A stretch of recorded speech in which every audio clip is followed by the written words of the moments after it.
Olá pessoal, tudo bem com vocês? Daremos então sequência, continuidade aqui ao nosso estudo da Lei das Estatais, tá bom? Estou falando então da Lei 13.303 de 2016, que vai reger as nossas estatais, ou seja, que vai reger as empresas públicas e a sociedade de economia mista, tá bom? Vamos lá, o regime e as regras gerais aqui aplicadas, tá? Pessoal, eu não vou conseguir ver com vocês, aqui na nossa matéria de Direito Administrativo, o Estatuto por inteiro, tá ok? Eu vou trazer aqui para vocês as principais nuances, as principais regras aqui aplicáveis, então, à nossa empresa pública e à nossa sociedade de economia mista. E aí, você vai ter que ver aí no seu edital se tem especificamente essa cobrança, tá? Para cair essa cobrança, precisa haver no seu edital a expressa previsão da Lei 13.303 de 2016 e suas alterações, né? Assim que cai no edital. Se tiver, vocês vão buscar aí o link específico da aula que trata dessa legislação, tá ok? Geralmente não está em direito administrativo, geralmente está em legislação, tá bom? Raramente está em direito administrativo. Professora, se raramente está em direito administrativo, por que a gente está estudando isso em direito administrativo? Porque essas disposições que eu vou falar para vocês são aplicáveis ao estudo da empresa pública e da sociedade de economia mista, tá? Algo além que está no decreto e que não seja especificamente delas, aí não é aqui com a gente agora, tá bom? Aí é em uma outra aula especificamente sobre essa legislação, tá ok? Estamos entendidos? Bora lá, vou começar com uma atenção bem grande, né? A lei aplica-se, inclusive para as estatais que atuam em regime de monopólio e as que prestam serviço público. Por exemplo, em regime de monopólio, Correios e Telégrafos, né? A nossa empresa de Correios e Telégrafos, ela atua em sistema de monopólio no que tange ao selo, né? Ao selo. Então vamos lá. Essa legislação já me traz no artigo 3º e 4º conceitos e eu preciso falar deles aqui, tá? Então, conceitos básicos, ela fala o que é uma empresa pública e o que é uma sociedade de economia mista, que vocês já sabem. Então, vamos lá. Empresa pública criada com capital 100% do Estado, sim, é público, lembra? Ó, a gente não vai lá e coloca a mão na fatia, né? 100% público. Admite-se, então, participação societária de qualquer entidade de administração, seja direta ou indireta, desde que público, né? Vedando, portanto, a participação de particulares. Se eu sei que um particular foi lá e colocou a mão, comprou um pedacinho, empresa pública não é. A gente vai ver se é sociedade de economia mista, mas empresa pública eu já sei que não é, porque aquela nossa pizza pode ser fatiada, só que apenas podem colocar a mão nos pedacinhos a administração pública, seja direta ou indireta, tá bom? Então vamos lá. Depois temos a definição no artigo 4º de uma sociedade de economia mista. Permite-se a participação societária de particulares, que é aquela que a gente pode lá ó, comprar um pedacinho, de exemplo da Petrobras, né? Desde que o controle acionário se mantenha nas mãos do Estado. Claro que o controle acionário tem que estar nas mãos do Estado. A empresa pública e a sociedade de economia mista, mais especificamente, estamos falando agora da sociedade de economia mista, está dentro do nosso globo, da nossa bola chamada administração pública. Ela é administração pública indireta, portanto, ela deve ficar aí controle acionário, maioria do capital votante, sob o comando, sob o poder público, tá bom? Requisitos de transparência aplicadas às duas, tá bom? Então, lá no artigo 8º, carta anual subscrita pelo Conselho de Administração, adequação do seu estatuto à autorização legislativa, divulgação tempestiva e atualizada de suas informações, tá bom? Elaboração de política de distribuição de dividendos, respeitado sempre o interesse público, divulgação e nota explicativa de dados operacionais e financeiros das atividades, elaboração e divulgação da política de transação como partes relacionadas aí a critério de competitividade, conformidade, transparência, equidade, comutatividade, tá? Divulgação aí anual do relatório integrado ou relatório de sustentabilidade, tranquilo? Tudo isso é requisito de transparência. Eu tenho ainda a estrutura de controle interno delas, tá, pessoal? Que é o Comitê de Auditoria Estatutário.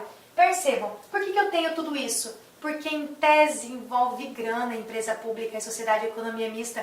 Em tese elas podem ser exploradoras, tá bom? Exploradoras economicamente. Ela pode ter exploração de capital. Além de prestar o serviço público, elas podem também explorar economicamente. Justamente por isso que eu tenho todas essas regras, tá? Então essa auditoria estatutária, mínimo 3 e no máximo 5. Você vai encontrar lá no artigo 25 da lei. Ao menos um desses auditores tem que ter experiência em contabilidade societária. Perceba, envolve grana. Essas estatais envolvem muito dinheiro. Esse comitê opina, supervisiona e monitora a empresa pública e a sociedade de economia mista, tá? Percebam que a autarquia e fundação eu não tenho isso. Por quê? Porque elas não visam lucro, né? O que volta para elas nem é lucro, tá bom? É uma reaplicação aí nelas mesmas. Possibilidade de haver a arbitragem, tá bom? Você vai encontrar no artigo 12. Existindo controvérsias entre acionistas, aquela briga entre acionistas, eu posso solucionar essa questão por meio da arbitragem. Eu não preciso necessariamente recorrer à justiça. Eu posso resolver através de uma técnica chamada arbitragem, tá bom? Isso é muito recente.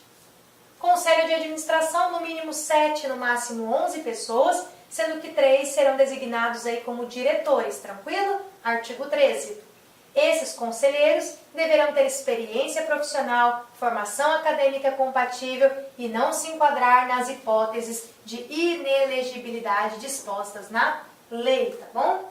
Então vamos lá. O Conselho de Administração é responsável pela gestão, pela organização e pela tomada de decisão, monitoramento aí da empresa pública ou da sociedade de economia mista.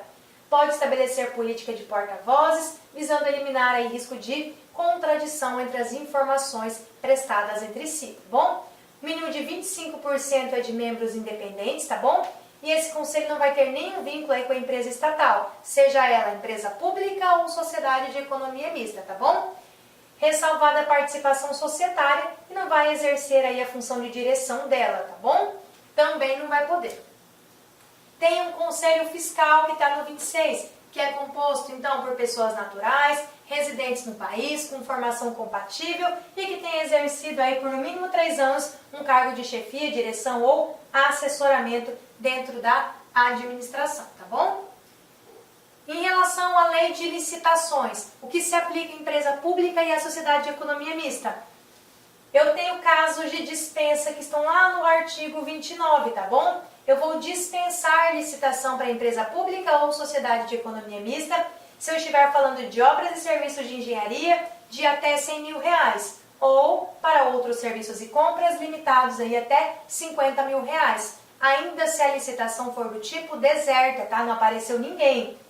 Tenho ainda proposta com preços manifestamente superiores aos praticados no mercado. Posso dispensar se eu for... Olá, meus amigos. Eu sou o professor Lac. Inicialmente eu quero pedir licenças, pois estou interrompendo seus estudos. Mas essa videoaula que você está assistindo é uma videoaula demonstrativa para você conhecer a qualidade do material, a qualidade do nosso trabalho.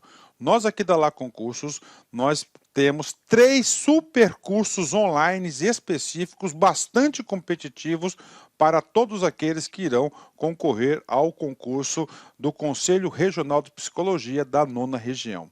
Nós aqui da Lá Concursos, este ano, nós decidimos nos especializarmos em concursos focados para conselhos. E claro, o primeiro concurso que nós estruturamos foi o CRP. Somente esse ano nós conseguimos, preste atenção, oferecer curso completo para o CRP 011, que é do Ceará, o CRP agora do Mato Grosso, que é o 18, e agora o CRP de Goiás, o 09. Então, uma coisa eu garanto para vocês, se você quiser assistir o restante dessa videoaula, se você quiser fazer um curso mais completo, se você quiser conhecer a nossa metodologia do Personal Coach, que eu estudo em regime de metas, eu convido vocês a clicarem no link que tem aqui na descrição, falar com algum dos nossos atendentes para qualquer esclarecimento e, claro, vir matricular, vir estudar conosco, que eu tenho certeza que você não vai se arrepender. Por quê? Porque nós vamos dar o melhor de nós. Um forte abraço, espero vocês.